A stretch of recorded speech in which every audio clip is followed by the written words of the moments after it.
the point that our chief of staff is making is that this is a Republican playbook here, which is try, when they don't have a positive agenda, try to drag Washington into a swamp of partisan fishing expeditions, trumped-up hearings, and false allegations. We're not going to let that distract us and the president from actually doing the people's work and fighting for the middle class. You know, I don't want to compare this in any way to Watergate. I do not think this is Watergate by any stretch.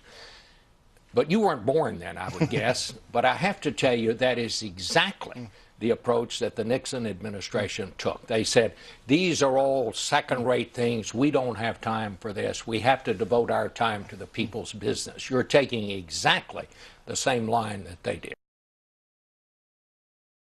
But, Mr. Pfeiffer, and I don't mean to be argumentative here, but the president is in charge of the executive branch of the government.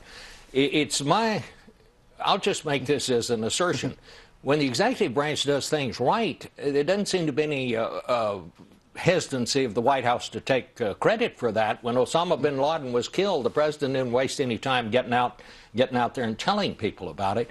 But with all of these things, when these things happen, you seem to send out officials many times who don't even seem to know what has happened. And I use as an example of that Susan Rice, who had no connection whatsoever to the events that took place in Benghazi, and yet she was sent out, appeared on this broadcast and other Sunday broadcasts 5 days after it happens.